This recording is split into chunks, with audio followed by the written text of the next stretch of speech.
I listened to James Harden speak, sitting in the Clippers jersey, did his first talk with the team a few days ago. And, listen to him speak and everything about, the Clippers, the opportunity he has here. Sacrifice was one of the words he used. And, just listen to his comments. It sounds like he might actually do what's right or what's best for this team to help him win, because in his comments where he says they basically have a chance, to win because of the players that they have. Of course, it has something to do with health. And he speaks on, you have to be really good as a team and everything has to gel. Everything has to be put well together and everybody has to understand their role and play it at the highest level they can. And of course, injuries and health, definitely is a part of it. But with all that being said, if this team has that, they got a chance to win it. And I like the fact that he's talking that way because it sounds like, listening to him talk, he's thinking more team oriented than he is individual oriented. And like I said, coming on this team, not only him saying the right things is imperative, but him doing the right things is imperative too. So just listen to his comments and stuff like that. You can check him out more. You go on YouTube, check out the comments and everything, about him, speaking on the team and things like that. But I just feel like, James Harden is sounding more team oriented. And like I said, hopefully he just doesn't sound this way. Hopefully he actually plays this way because sacrifices are going to need to be made. And he's going to have to be one of them because if they're planning on playing all four of them within the starting lineup, then that means they're probably going to keep Russ at the point. And from what I'm reading, it's going to be a situation where James Harden plays off the ball. More so, I guess, maybe catch and shoot or, find a avenue somewhere in a corner, top of the key where he's more effective. And I don't know, the spacing, we have to see how it's all going to gel. But, of course, stretching the floor, being a knockdown shooter, James Harden can do that. You know what I'm saying? He definitely can do that. So, if it's not requiring too much ball handling from him and too much movements from him, I think he can contribute pretty highly to the Clippers if they allow him to, just play off the ball and things like that. And if he's willing to do that. And I think that he might be because, like I said, this might be the last outing or last opportunity James Harden has to be in the NBA, to play on an NBA roster, because I think a lot of teams are just, tired with a lot of his antics and a lot that comes with him. And it just seems like, teams are not getting the best out of James Harden the way they would like to, at least like these last couple situations. And, it's like some people, some players, fans, whatever, might be thinking that James Harden forces his way out of opportunities and stuff like that. So, it can all come back to haunt him. But, it can definitely be rewarding to him if he can find a way to just come on this team and play his role and keep his mouth shut and play and get better, get more continuity with this team. And they put it all together and go out there and make a run for a championship. Winning cures everything. You know what I'm saying? So all the stuff that James Harden went through or with these other organizations, he can cure a lot, by just being the player he needs to be, staying healthy, being ready to go when your number is called upon, and being the star player that you know how to be in the professional, you know how to be on this team to make this team get to the next level, because obviously they haven't been able to do that in 5 seasons. So they're hoping that he's the missing ingredient for them to, be able to go forward. And I think that he could be if he's going to put his pride and his diva-ness aside. You know what I'm saying? I think he could be. But, it's a huge risk the Clippers are taking. But we just got to see. That's the main thing, because he's here now. It's time. He's a Clipper. So it's like whether you agree with him being here or not, it doesn't matter. He's a part of the roster. He's got a jersey. He's in the locker room. He has a locker. He's sitting in there with Kawhi and PG and the rest of them. And, he's making jokes or, communicating him along with PJ Tucker. I think PJ Tucker could be, a pretty good underrated signing. I personally would have rather kept Robert Covington, honestly. I understand why they wanted, Tucker as well, because that's some championship DNA experience.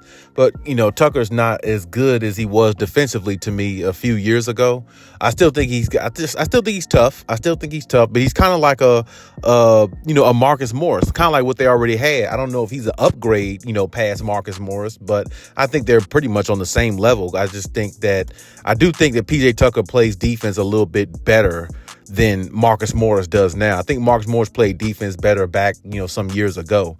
I think that PJ Tucker can give some toughness to a team, and he can definitely guard the other team's best player. That's one thing I do like about that pickup with PJ Tucker along with James Harden, because you got somebody who you could put on the opposing team's best player and really be physical with them in a playoff atmosphere where you'll need that physicality and that toughness and that grit that he brings. You know what I'm saying? And I respect that, and I do think that's a very, very, underrated, piece that was added within that James Harden trade that I think the Clippers might actually could utilize, depending on how much PJ Tucker has left.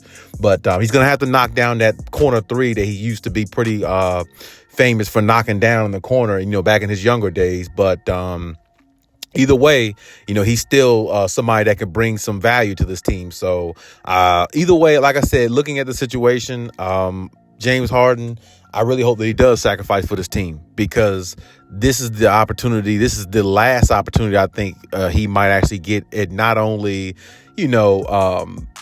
being the player he is in the NBA and things like that, but this might be the last opportunity he gets at maybe even going for a championship, because, this team it has a big four. And when you look at the big four that they do have, healthy. If this team is healthy, I put them against anybody if they're healthy. And not to mention, if they're healthy and they have built some type of chemistry throughout this year, these four, it doesn't matter who's the number one guy, who's the number two guy. It does not matter. As long as everybody know who takes the last shot, as long as everybody know, their role.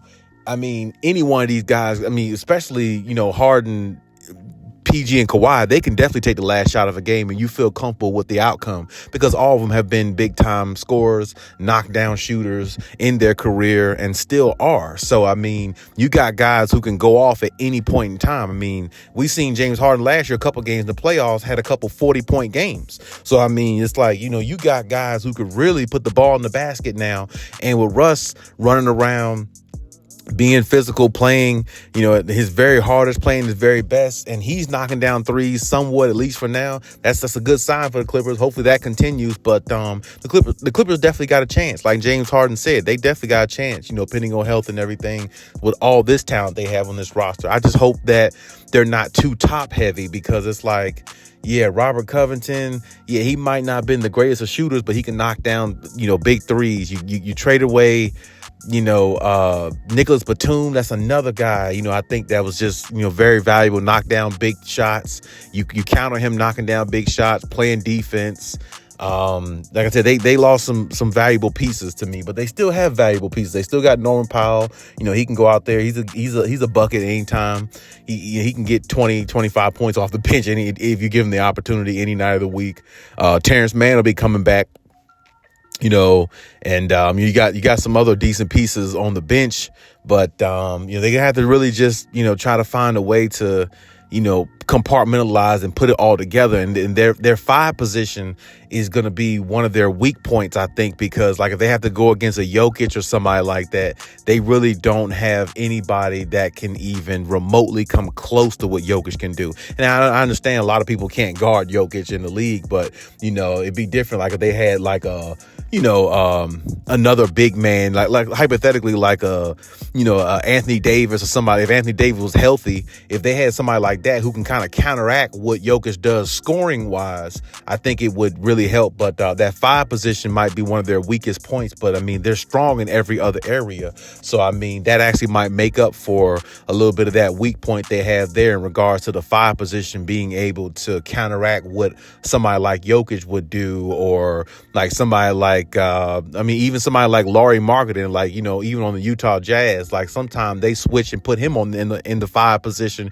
just because of his height and the rotation when they play small, and he gives he gives Zubac trouble, you know what I'm saying? Just a player like him, the way he moves, stuff like that. So that's why I said that five position could be kind of tricky, for the Clippers there. So hopefully their supporting cast and the big four that they have makes up for a lot of things consistently, because that's definitely one of the weak points I think teams might try to exploit going against them, because of course the Clippers are trying to play more small ball than they are big boy ball. So it's like when you think about that, that can work to their disadvantage advantage pending on. So we'll see what happens with it. But either way, I like what I heard from James Harden. But I mean, talking it and walking is two different things. So we got to see the product on the floor.